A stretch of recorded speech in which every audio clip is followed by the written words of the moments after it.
a game that was played close for almost the entire game. You used a lot of your timeouts tonight in order to try to stay ahead of the things that were unfolding. How are you able to keep the team on course when things started to slip here and there over the course of the 40 minutes? Well, that's what the timeouts are for, John, just to get everybody back on track. We knew what type of team they were. We knew what we had to do, the things that we needed to accomplish and do well. And excuse me, and sometimes when we got away from that a little bit, we needed to just corral the troops and say, hey, guys, let's get back to what we need to do. They're a good three-point shooting team. They kick out. They do a good job of that. They have a motion offense that moves well. We had to stay out on the shooters and challenge those shots rather than, packing it in like we normally would on driving layups. And sometimes we get away from that. They'd get some easy jump shots, and then we need to call a timeout. And Tucker, for a lot of this night tonight, it seemed like the worst thing a team could do is take a 5 or 6 point lead, because then the game would start sliding the other way. And started to happen to you a little bit in the second half, and it seemed like you were really able to hit another gear in those last 8 to 10 minutes. What were you able to do to add that little bit extra that got you to the basket so many times late? Well, I want to go back to those timeouts because I needed those tonight because I was hurting. I usually am. And, my team was just, getting me the ball, and I felt like I had that confidence that I did years ago. And, I just felt like I could get to the hole tonight, and, I just did what I could. My team was putting me in a good spot to do that. So.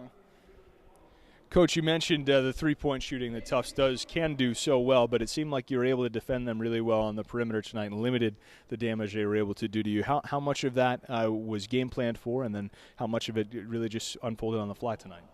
Well, it was mostly, you prepare the guys to make them understand what type of players they are, and the players did a nice job of carrying out that plan. We had to get up on them and not just get arm's length away. We had to force them to drive. I thought when they drove, except for number 12, that it was to our advantage. If they just caught and shoot, it was to their advantage. So our guys did a good job of carrying that out, and Tucker's knee's getting stronger, I think. He's doing a great job for us, and, we try to give him as many blows as we can, but I just see him getting back to his old form again and really doing a good job.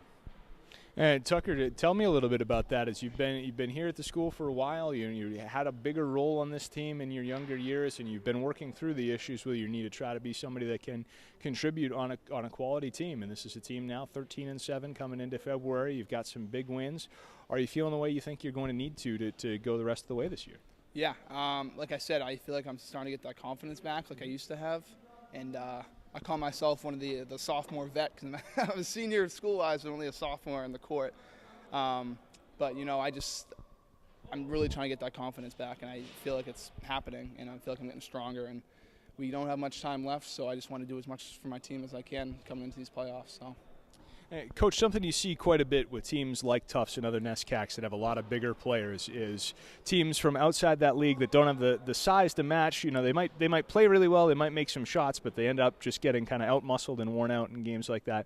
You have a front court this year that really isn't going to let that happen to them, no matter who they're playing against. So having that front court depth that you had tonight, how big of a difference does that make when you have a chance to win against a team like this to actually get it done? It makes a huge difference. We not only have a bigger team than we normally would have, we have good size coming off the bench also. So we have a lot of strength inside, not only to defend and to rebound, but to get some inside scoring too, and that's a big plus. And you were able to do some rebounding yourself tonight and bang around inside there toward the end. When you see guys, like Josh and Nick and Mert and Arinze all in there doing it, does that make you feel like, you've got to do that little bit extra to keep up with them? Definitely. And we were talking about it at halftime, how, they're a big shooting team. There's a lot of long rebounds. So the guards really needed to step it up and get those balls. And there's a lot of loose balls, and that's kind of what it came down to tonight. I thought we played hard, and we were going after those loose balls and getting the ball as much as we could, which is huge for us. Well, congratulations on this win tonight, and best of luck the next time out. Thank you, John. All right, that's going to do it for us here tonight. Corsairs get the big win, 91-82 at home over 9th-ranked Tufts. Corsairs now have 2 wins over nationally ranked opponents on this floor this year, and they get their 3rd win against a NESCAC team this season. Corsairs improved to 13-7 on the year, and they'll be back in action over the weekend. We'll have it for you on CorsairAthletics.com. In the meantime, this is John Cabral saying thanks for watching, and so long from Dartmouth.